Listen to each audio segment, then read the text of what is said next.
Seyogianya dari hal tersebut yang saya hendak sampaikan adalah bahwa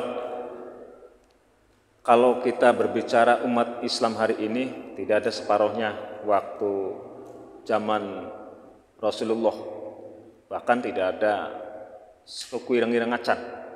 Zaman Rasulullah umat Muslim tantangannya tidak hanya sekedar tantangan psikis, tapi juga tantangan mental, tantangan intimidasi, peperangan dan lain sebagainya. Jadi betapa tidak enaknya kalau kita di hidup zaman beliau. Jadi kita analogikan hari ini adalah kita sangat beruntung mengenal ajaran Islam dengan situasi dan kondisi yang sudah normal, dengan situasi dan kondisi yang memang sudah stabil. Memang tidak mudah meyakini sesuatu yang memang kita sendiri sudah terlampau zamannya, tetapi akan semakin sulit juga ketika zaman itu kita lahir meyakini bahwa kebenaran Rasulullah Muhammad juga tidak bisa dibayangkan juga. Nah, maka dari itu, ini rahmat dari Allah Subhanahu wa taala, kita diberikan hidayah, diketemukan walaupun memang dari ibu bapak kita ajaran Islam ini kita anut, kita yakini sebagai sesuatu yang benar, tetapi seiring dengan perkembangan zaman juga mesti kita tingkatkan pengetahuan tentang agama. Karena kalau kita stagnan dengan hari ini kita cukup mengenal syahadat saja misalnya, pengetahuan dasar saja ya, nanti jangan salahkan ketika nanti kita luntur dengan sendirinya. Karena tantangan zaman lebih selalu meningkat tantangannya.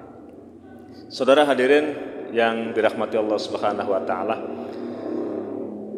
pada pertemuan kali ini saya ingin menyampaikan salah satu hikayat cerita pada awal ini. Jadi pada satu ketika adalah seorang pengusaha yang sebut saja namanya Tuan Tajir.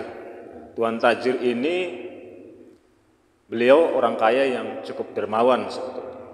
Dia membiayai anaknya, keluarganya, saudaranya, bahkan tetangganya, dan dia pun tidak pernah lupa dengan zakat. Bisnis dia kalau sekarang barangkali dikenal dengan bisnis properti, jual beli rumah. Penghasilan beliau dalam satu bulan itu mencapai ribuan dirham. Ini kalau sekarang barangkali dunia pengembang. Atas kedermawannya beliau tidak pernah diragukan oleh tetangga, oleh keluarganya, oleh sahabatnya, kerabatnya, bahkan cukup masyhur, cukup dikenal di kampungnya bahwa Tuan Tajir ini salah satu orang yang memang sering dermawan untuk orang-orang yang membutuhkan. Bersamaan dengan itu pada suatu hari beliau didatangi tamu alim, ulama yang bernama Syekh Mukhtar. Beliau datang ke Tuan Tajir dengan maksud tujuan. Setelah ketemu dengan Syekh Mukhtar, berbincang-bincang agama, berbincang-bincang usaha, berbincang-bincang kondisi lingkungan, berbincang-bincang dan lain sebagainya. Dan sampai pada saatnya Syekh Mukhtar ini menyampaikan maksudnya kepada Tuan Tajir. Tuan Tajir, saya kesini dengan maksud. Yang pertama, saya ingin minta bantuan Tuan Tajir karena saya memiliki pondok pesantren, pondok ilmu yang harus diperbaiki karena kondisinya darurat. Anak-anak mengaji fakir miskin di tempat saya ada ratusan. Memerlukan support anggaran sejumlah kurang lebih 50 dirham. Saya tidak hendak meminjam, apalagi meminta kepada Tuan Tajir, tetapi saya ingin menjual tanah satu-satunya, rumah pribadi satu-satunya untuk saya berikan ke yayasan saya untuk pengembangan agama Islam, untuk pengembangan pendidikan. Tersontak Tuan Tajir pun dia berpikir bahwa Tuan Tajir memang sebelum ketemu dengan beliau telah sebagian untuk dananya sedang membeli properti dan lain sebagainya, sehingga beralasan dengan seketika itu menolak dengan alasan bahwa uang saya sudah dipergunakan untuk membeli aset dan aset belum terjual lagi. Beberapa keuangan yang lainnya saya sudah berikan ke anak saya untuk urusan pondok pesantren. Untuk urusan tetangga saya untuk yang sakit. Jadi praktis saya hanya punya uang beberapa untuk pengamanan secara pribadi saja. Dengan dalih seperti itu Tuan Tajir menolak. Selepas pertemuan itu seminggu kemudian masyarakat digegerkan dengan kebangkrutan Tuan Tajir. Anak yang dipesantrenkannya kecelakaan. Terus kemudian Tuan Tajir mengalami kebakaran di rumahnya yang hampir aset kerugiannya lebih dari yang dibutuhkan oleh Syekh Mukhtar, 50 dirham. Tersontak Syekh Mukhtar pun kaget dengan kejadian seperti itu dan mendoakan bahwa Tuan Tajir diberikan kekuatan untuk menerima ujian ini. Dalam tanda kutip saudara-saudara sekalian, kita mengambil hikmah dari kisah tersebut di atas. Sedekah itu juga sebetulnya ada skala prioritas. Siapa sih yang harus dibantu? Apakah perorangan yang lebih baik? Apakah lembaga yang memang dibutuhkan oleh banyak perorangan, banyak orang di sana? Untuk majelis dzikir, untuk majelis ilmu.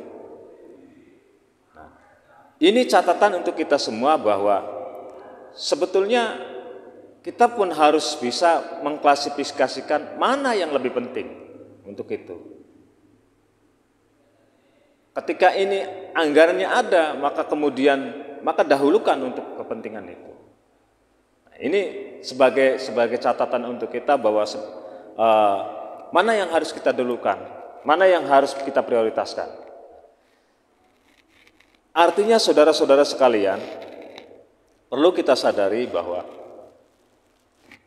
dalam hadis Rasulullah dinyatakan bahwa jadikan tameng untuk kita walaupun sekedar sepotong kurma. Jadikan tameng bencana manakala kita nanti di akhirat nanti walaupun hanya sepotong kurma. Betapa nilai-nilai sedekah ini luar biasa. Betapa nilai kebutuhan ini ketika memang pas pada tempatnya akan menjadi kekuatan yang luar biasa dan pahala yang luar biasa. Ini sebagai narasi awal pembuka pada pertemuan kali ini. Saya ingin membahas sedikit sebelum kita lanjut ke materi berikutnya. Salah satu pertanyaan yang memang beberapa kali berturut-turut, yakni mengenai sedekah subuh. Ini juga sebetulnya inspirasi untuk kita semua.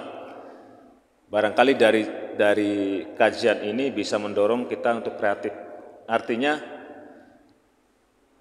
kalau sejauh yang saya tangkap, kisah dari baik dari para ulama, para habib, para syekh yang menyatakan bahwa sedekah subuh itu memiliki keutamaan yang luar biasa. Saya sepakat dengan apa ulama yang disampaikan, karena di waktu itulah kalau kita lihat sholat sunnah fajr, salah satunya adalah sholat sunnah yang ketika dilaksanakan pahalanya itu langit dan bumi.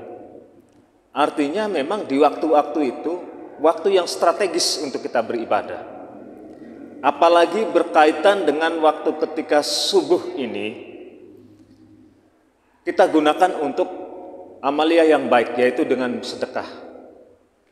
Saat pergantian inilah malaikat mendoakan, malaikat yang satu mendoakan bahwa ya Allah, berikanlah kelimpahan rezeki, berikanlah pahala yang berlimpah pada siapa saja yang pada pagi ini memberikan sedekahnya.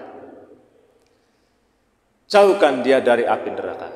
Yang satunya lagi, malaikat yang satunya lagi mendoakan, ya Allah, berikan kesehatan buat dia, azab buat dia, bagi yang bakhil. Singkat sekali. Artinya, saya menangkap bahwa memang sedekah subuh menurut saya kalau melihat dalil-dalil yang ada dan alasan-alasan yang ada, memang sangat kuat untuk memang tidak semua waktu itu semuanya bagus untuk kita gunakan, tetapi memang beberapa faktor yang mempengaruhi kenapa sedekah subuh itu bagus dilakukan. Bahkan diperbolehkan untuk hajat-hajat tertentu misalnya. Ketika Anda misalnya memiliki keinginan diberikan harta yang melimpah, coba untuk konsisten selama 40 hari bersedekah subuh. Nah, triknya bagaimana? Yang paling gampang, kalau subuh-subuh misalnya kita mau sedekah hanya dengan punya uang 500 perak, datang mencari orang penerima ataupun ke masjid agak sulit. Menurut saya begini, dulu pernah ada Bungbung kalau nggak salah. Bisa saja teman-teman pemuda ini memfasilitasi, kalau kampanyenya masif, kampanye sedekah subuh ini, dorong yang utama adalah kita dulu. Berapa orang dulu yang kita mulai untuk memfasilitasi sedekah subuh ini dengan tujuan tentu lillahi ta'ala ya. Pertama lillahi ta'ala, dan pasti akan ada pahala yang setimpal di sana. Pakai kain celengan juga boleh misalnya. Sehingga pada waktu itu kita kalau mau bersedekah nggak malas, nggak sungkan. Nah, bayangkan kalau kita punya duit 1.000 misalnya, mau datang ke masjid, ogah, mau cari orang yang menerima sedekah juga, ya malu karena 1.000 rupiah. Kalau zaman sekarang 1.000 rupiah itu nggak, harganya sudah sangat jauh. Makanya untuk mensiasati seperti apa? Di waktu subuh itu antara antara fajar sampai dengan terbitnya matahari itu kita gunakan untuk itu, untuk amalan baik. Kalaupun kita mencoba dengan uang, misalnya dengan uang kecil, karena teman-teman pemuda ini biasanya lebihan jajan, ada 500 perak, 1.000 perak, kita coba. Kita nggak usah menunggu kita punya uang banyak, tapi coba dulu. Siapa tahu nanti teman-teman, tetangga, masyarakat juga ikut dengan itu, dengan keistimewaan sedekah subuh ini. Dengan cara bagaimana? Ya dengan kain celeng. Nah, kalau kain celeng celengan coba celengan dibuat. Nah, misalnya kalaupun malu untuk memberikannya, nanti tunggu penuh. Entah seminggu sekali, entah sebulan sekali, bahkan setahun sekali juga boleh. Yang penting niatkan saja bahwa kita bersedekah lillahi ta'ala. Ini sedekahnya nanti dipergunakan misalnya buat masjid, boleh buat fakir.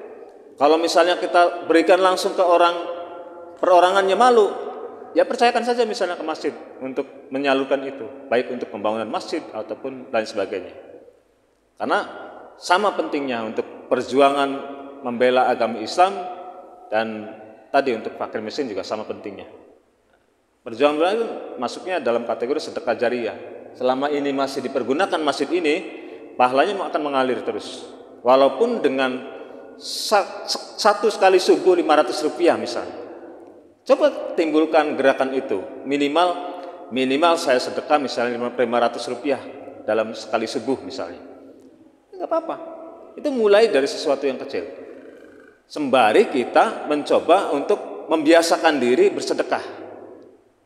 Kita juga terhindar dari fitnah, terhindar dari riya. Karena memang tadi siapa sih yang tahu? Toh kain celengannya juga ada sama kita misalnya. Tinggal seminggu sekali dimasukkan ke masjid, ataupun seminggu sekali dimasukkan untuk fakir miskin, ataupun yang lainnya. Nah, bisa ini dari dulu pernah kalau tidak salah gerakan Bungbung. Gerakan Bungbung itu ya menurut saya memfasilitasi masyarakat untuk tidak berapapun yang ingin diberikan sumbangan ke masjid, ya dia nggak malu. Jangan salah, di sini masih banyak dalam kategori walaupun tidak penduduknya bukan termasuk kaya, tapi minat ingin sumbangsinya banyak juga, masih banyak di sini. Hanya saja barangkali tadi kita kurang menjangkau ke sana. Coba dari kalangan muda dulu, misalnya teman-teman pemuda ini, disingkan celengan bekoro wadah kaleng susu ke bawah kebek nak ning masjid kebek anak masjid adran kah? Itu sesuatu daripada hilang.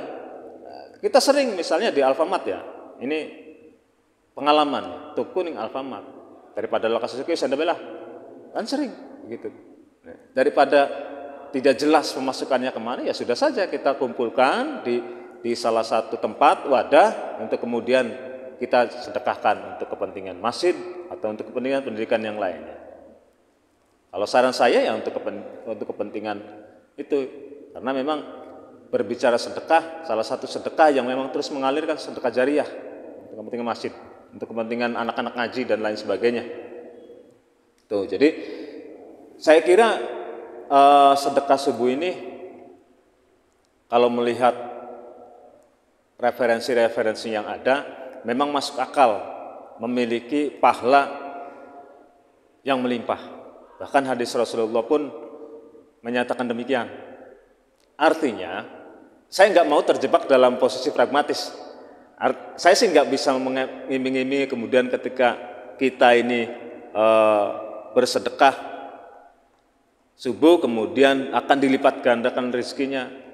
Coba saja, paling tidak kita merasakan kenyamanan di sana, sehingga rezeki yang kita dapatkan pada hari itu kita ngerasa adem mangani. Anda pernah pengalaman bahwa saya dapat uang banyak, tetapi kok kenapa gelis habis, banyak pengeluarannya. Dan pernah juga punya penghasilan sedikit, tetapi merasa nyaman. Dan itulah yang akan nanti kita rasakan di sana. Yang jelas pasti akan dirasakan. Penghasilan banyak misalnya, tapi masalah juga banyak. Pengeluaran juga banyak. Dan pada satu ketika kita juga pernah merasa penghasilan sedikit, tetapi cukup tenang kita menghadapinya. Nah itu nanti kita akan rasakan.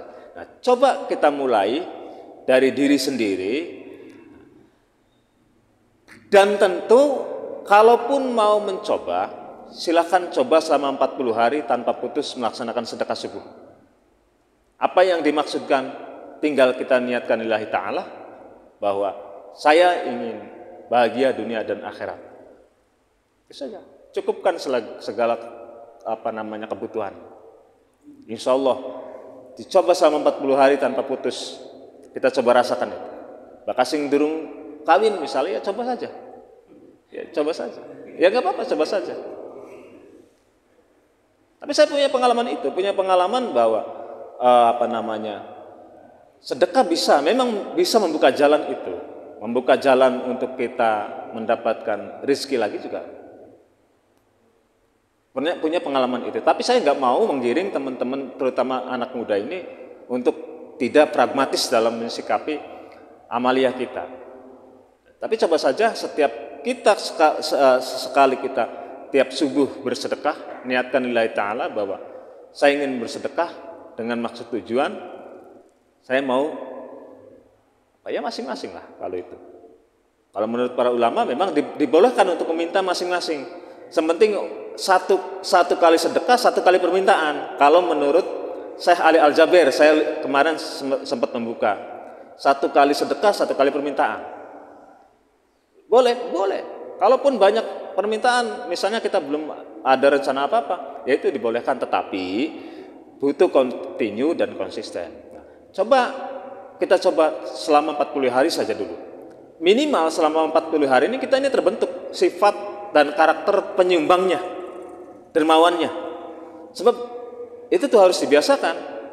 Kalau tidak terbiasa nanti susah. Maksudnya, kalaupun iya masih ngarep-ngarep, adriyatah letak maning, misalnya kasih mengatus perak adriyatah letak maning, adriyatah. Tetapi ketika selama 40 hari itu sudah terbiasa, saya yakinnya kita sudah dalam batas bahwa kita sudah merasa ya harapan dibalas atau beli kenang pangeran, memang kita niatnya lillahi ta'ala, itu akan terjadi seperti itu.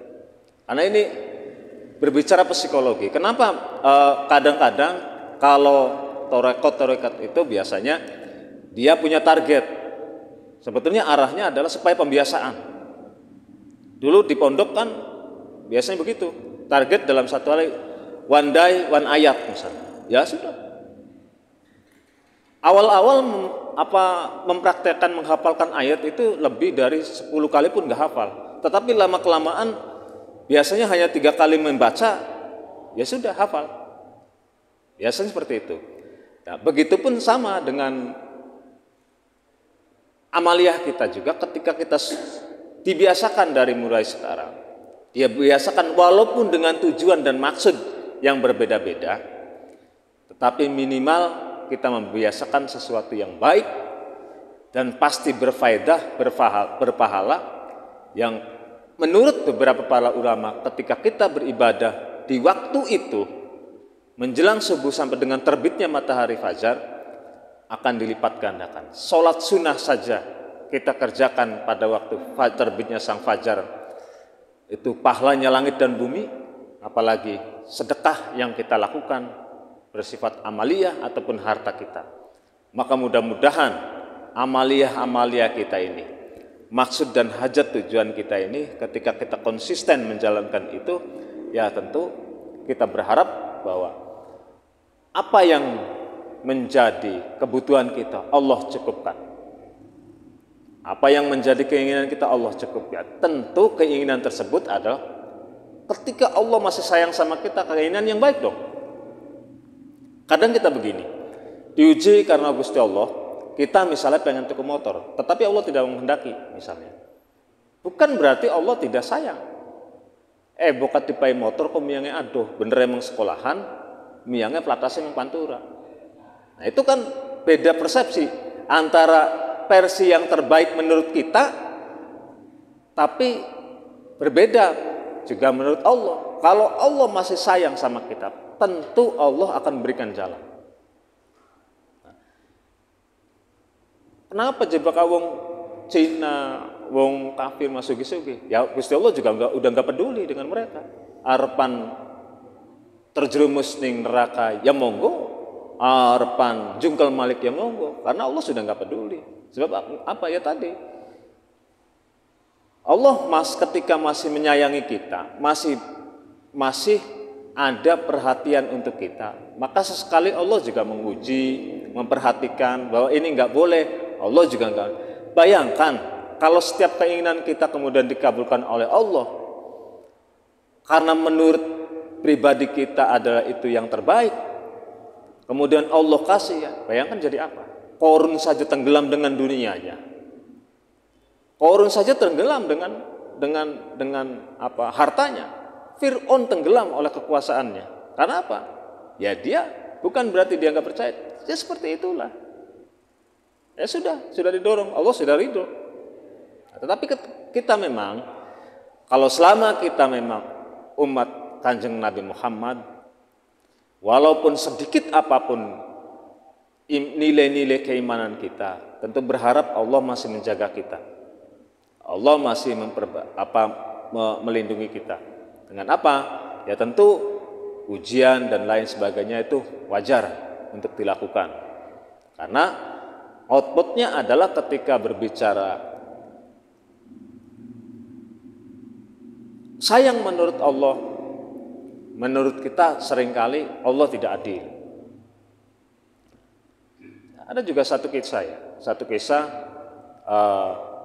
salah seorang yang memang baru belajar tauhid, dia orang yang susah, kekurangan segala apapun, sampai pada satu ketika dia pinjam ke tetangga nggak boleh, ke kerabat sudah nggak boleh. Pada satu ketika dia minjem ke orang yang baru dia kenal, kemudian dikasihlah apa yang dia butuhkan. Itu kan Allah. Itu kan Allah kan begitu. Tidak harus masuk logika dari mana itu datangnya rezeki, tetapi upaya itu juga butuh. Tidak harus masuk logika. Artinya memang sunatullah di dunia ini juga memang masih berlaku. Sebab akibat ini berlaku. Tetapi juga Allah punya rumusan sendiri. Belum tentu bahwa apa yang kita cari ini, misalnya kita dapat dari sini, dari orang yang kita kenal. Sering sekali kita juga ujuk-ujuk. Tiba-tiba orang nggak kenal, nggak apa, mau membantu. Yang sehari-hari akrab dengan kita misalnya tidak mau membantu juga banyak. Nah itu maksudnya, mengapa demikian? Sekali lagi, mari kita coba biasakan. Saya tarik tadi untuk sedekah subuh ini, Kita coba mulai sesuatu yang kecil saja. Ya, tadi dengan coba luruh celengan, lamunan ada susu dibobok, bakal lagi cilik mau ada susu biasanya. Bakal lagi cilik mau ada susu dibobok, setiap dina celeng, bakal kebek, yuk. Coba ditunda masjid, bokat isin jerecek kabeh. Ngenteni sepi anjing akene. Ning kotak masjid e. Ngenteni sepi, keracak-keracak. Ya sebagian. Jangan kesulitan itu menjadikan kita mati langkah. Ya sing gampang wae nyong kita duwene recehan daripada puluhan toli sepisan terus ora kiyeng, mending kita cobakan pembiasaan itu. Dicoba pembiasaan seperti itu. Nah, saudara hadirin yang dimuliakan Allah Subhanahu wa taala. Sejauh ini barangkali mengenai materi yang saya bawakan khususnya untuk sedekah ya. Nah, itu barangkali sekelumit tentang sedekah subuh. Kalau mau coba silakan. Syukur-syukur kampanye sedekah subuh masif. Ya, dari kita aja dulu, jangan dari orang lain. Kalau misalnya dari orang lain berpotensi begini begitu ya sudah dari kita dulu. Dari kita coba kecil-kecilan saja dulu. Tidak harus kita jangan menunggu kita punya duit. Yakinlah, saya pernah punya pengalaman pertama kali kerja. Saya pernah punya nadar.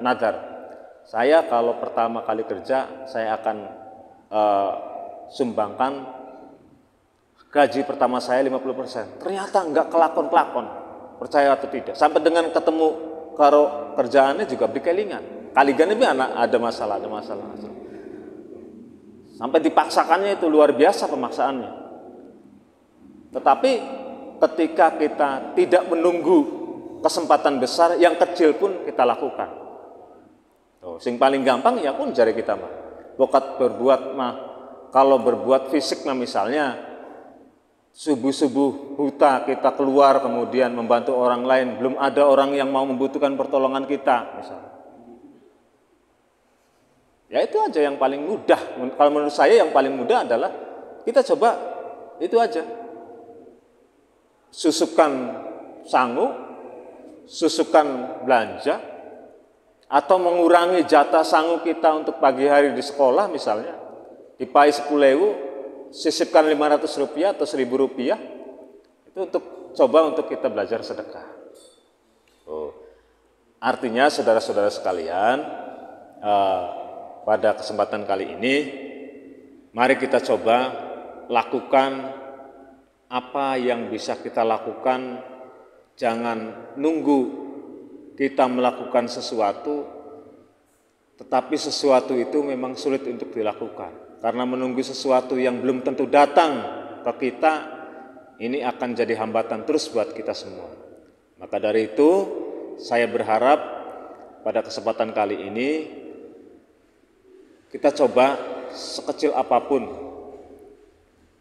trik-trik yang kita lakukan untuk mensiasati kita. Untuk kita sendiri sebetulnya, bukan untuk orang lain, untuk kita sendiri. Dengan cara yang seperti itu.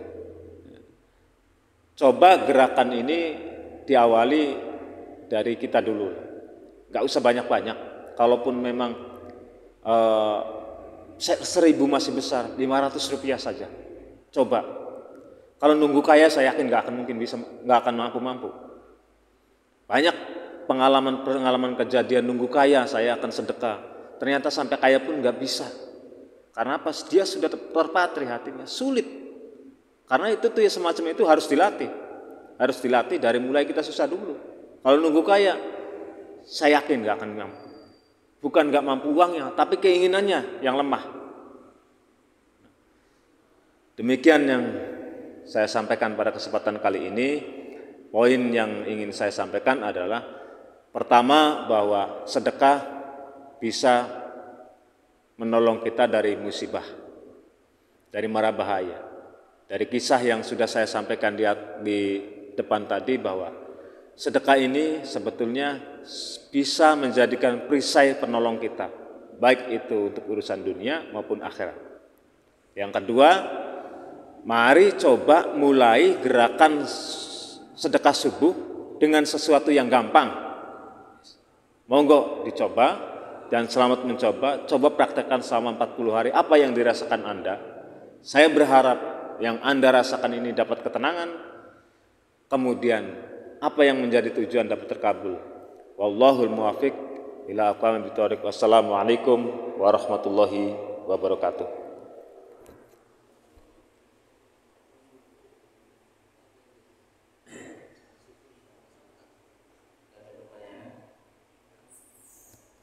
Oh iya, sok barangkali ada pertanyaan. Masih belum ya?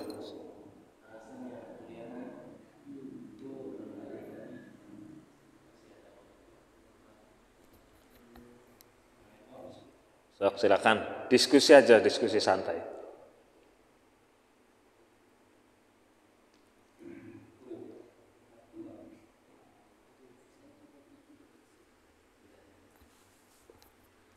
Apa Kang? Nah, iya.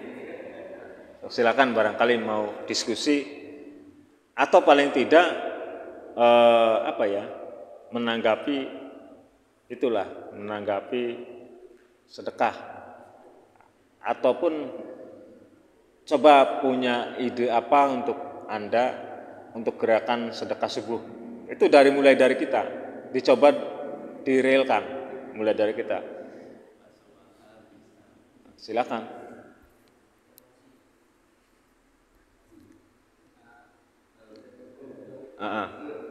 Sok Hasan. Waalaikumsalam warahmatullahi wabarakatuh.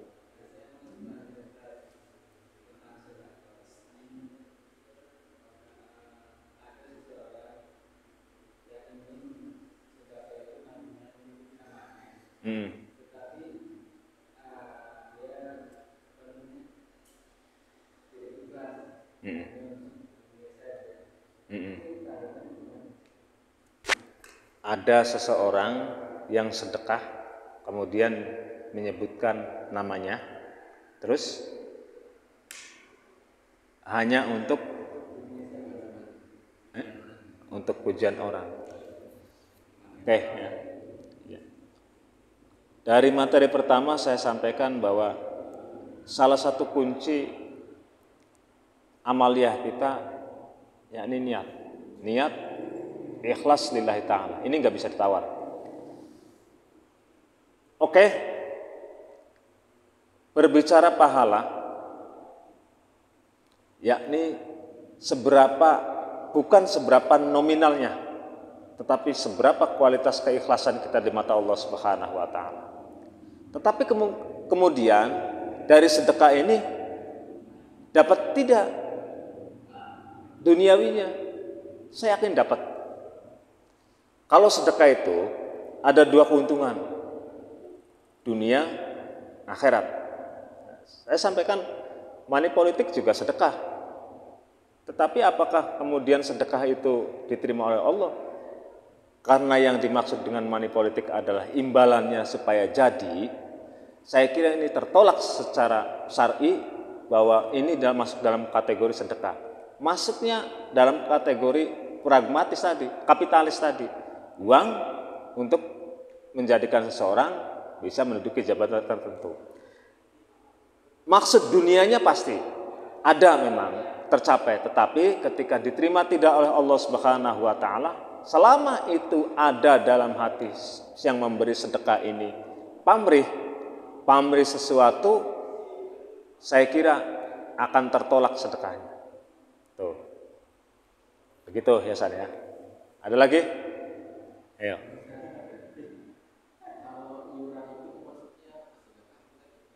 Iuran ya. Iuran di sekolah ya.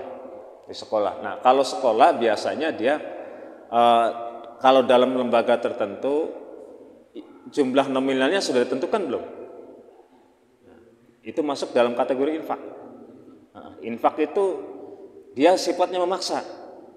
Harus ketika antum di lembaga itu, maka dikenakan infak untuk misalnya untuk pemberdayaan, untuk kegiatan dan lain sebagainya. Itu masuknya infak. Berpahala tidak? Tetap berpahala, tetapi nilai pahalanya bukan masuk nilai sedekah, karena di sana bersifat memaksa. Ikhlas beli ikhlas, kudu bayar. Sama dengan, hampir mirip dengan pajak sebetulnya. hampir mirip dengan pajak.